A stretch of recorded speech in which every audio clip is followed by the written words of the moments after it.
नमस्कार। मैं आपका हार्दिक स्वागत करता हूं इस आध्यात्मिक चर्चा में, जहां हम एक बहुत ही महत्वपूर्ण विषय पर बात करने वाले हैं, भगवान की भक्ति और कर्म का सही संतुलन। अक्सर हमारे मन में यह सवाल आता है कि क्या सिर्फ भगवान की भक्ति से हमारा जीवन सफल हो सकता है, या फिर हमें कर्म भी करना चाहिए? क्या भगवान हमारी किस्मत खुद लिखते हैं, या हम अपने भाग्य के स्वयं निर्माता हैं? इन सभी प्रश्नों के उत्तर हमें भगवद गीता, रामायण, महाभारत और संतों के उपदेशों में मिलते हैं। हम सभी बचपन से सुनते आए हैं कि भगवान की भक्ति करनी चाहिए।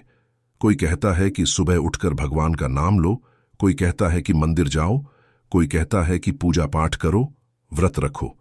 लेकिन क्या सिर्फ इतना करना ही पर्याप्त है? क्या यही सच्ची भक्ति है? अगर केवल पूजा करने से ही सब कुछ मिल जाता तो दुनिया में कोई गरीब नहीं होता, कोई दुखी नहीं होता। लेकिन ऐसा नहीं है, क्योंकि भगवान स्वयं कहते हैं, कर्मण्येवाधिकारस्ते मा फलेषु कदाचन। अर्थात कर्म करना हमारा अधिकार है, लेकिन फल की चिंता हमें नहीं करनी चाहिए। भगवान श्री कृष्ण ने अर्जुन को युद्ध के मैदान में यही शिक्षा दी थी। जब अर्जुन धर्म और अधर्म के बीच उलझ गए, जब वे अपने ही बंधु बांधवों से युद्ध करने से पीछे हटने लगे, तब भगवान ने उन्हें समझाया कि भक्ति का अर्थ यह नहीं है कि हम अपने कर्तव्यों से भाग जाए। सच्ची भक्ति वह है जब हम ईश्वर का स्मरण करते हुए अपने कर्म को पूरी निष्ठा से निभाए। कई बार हम देखते हैं कि कुछ लोग यह सोचकर सिर्फ भक्ति में लगे रहते हैं कि भगवान सब कुछ करेंगे। वे मेहनत नहीं करते, कोई प्रयास नहीं करते, बस यह मानकर बैठ जाते हैं कि भगवान उनकी किस्मत खुद लिखेंगे। लेकिन भगवान ने हमें बुद्धि दी है, शक्ति दी है, और सबसे बड़ी बात, कर्म करने का अवसर दिया है। अगर सिर्फ भक्ति करने से ही सब कुछ मिल जाता तो स्वयं श्री राम को जंगलों में भटकना न पड़ता, उन्हें युद्ध न करना पड़ता, उन्हें सीता माता को वापस लाने के लिए इतना संघर्ष न करना पड़ता। श्री कृष्ण के जीवन को ही देख लीजिए। वे भगवान होते हुए भी निष्क्रिय नहीं रहे। उन्होंने गोकुल में बालपन में बछड़े चराए, कंस के अत्याचार से लोगों को बचाया, महाभारत में अर्जुन को धर्म का ज्ञान दिया। यदि भगवान भी कर्म में लगे रहते हैं तो हम कैसे सोच सकते हैं कि बिना कुछ किए हमें सब कुछ मिल जाएगा? भक्ति का अर्थ है समर्पण, लेकिन इसका मतलब यह नहीं कि हम अपने कर्मों से विमुख हो जाएं। जब एक किसान खेत में बीज बोता है, तब वह यह कहकर हाथ पर हाथ रखकर नहीं बैठ जाता कि भगवान बारिश करवा देंगे, फसल उगा देंगे। वह पूरी मेहनत करता है, खेत जोतता है, बीज डालता है, पानी देता है, खाद डालता है।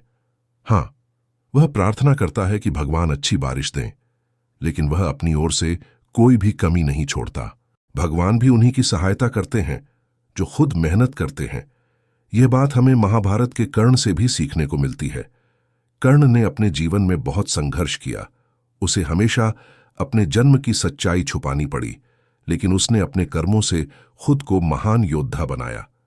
जब भगवान श्री कृष्ण ने कर्ण को युद्ध से पहले समझाया कि अगर वह चाहें तो पांडवों का साथ दे सकते हैं, क्योंकि वह भी कुंती पुत्र हैं, तो कर्ण ने उत्तर दिया, मुझे जो भी मिला है अपने कर्मों के कारण मिला है। मैं अपने कर्म से पीछे नहीं हटूंगा। यही सच्ची भक्ति है, जब हम भगवान को याद रखते हुए अपने कर्म को पूरी निष्ठा से निभाते हैं।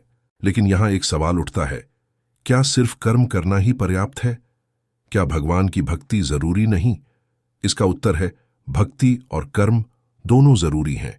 अगर हम केवल भक्ति करें और कर्म न करें तो हम असफल हो सकते हैं, लेकिन अगर हम केवल कर्म करें और भक्ति न करें तो भी हम भटक सकते हैं। भक्ति हमें सही दिशा देती है, हमें नैतिकता का पाठ पढ़ाती है, हमें सिखाती है कि हमें अपने कर्मों को किस उद्देश्य से करना चाहिए। एक उदाहरण लेते हैं। अगर कोई व्यक्ति नाव में बैठा हो और उसे नदी पार करनी हो तो उसे पतवार चलानी ही पड़ेगी।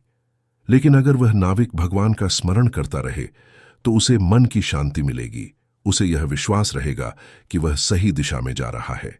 यही भक्ति और कर्म का संतुलन है। एक और कहानी आती है। एक व्यक्ति जंगल में भटक गया। वह बैठकर भगवान से प्रार्थना करने लगा, हे प्रभु, मुझे रास्ता दिखाओ। लेकिन वह वहां से हिला नहीं। कई घंटे बीत गए, रात हो गई, लेकिन वह बस प्रार्थना करता रहा। तभी एक साधु उधर से गुजरे और बोले, बेटा, अगर तू भगवान से प्रार्थना करते हुए अपने पैरों से चलना शुरू कर देता तो तुझे अब तक रास्ता मिल गया होता।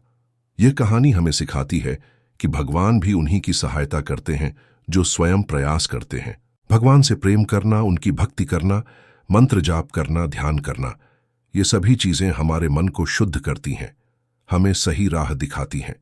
लेकिन जब तक हम अपने कर्मों को नहीं सुधारेंगे, तब तक हमारी प्रार्थना भी अधूरी ही रहेगी। इसलिए हमें यह समझना होगा कि भगवान की भक्ति और कर्म दोनों एक ही सिक्के के दो पहलू हैं।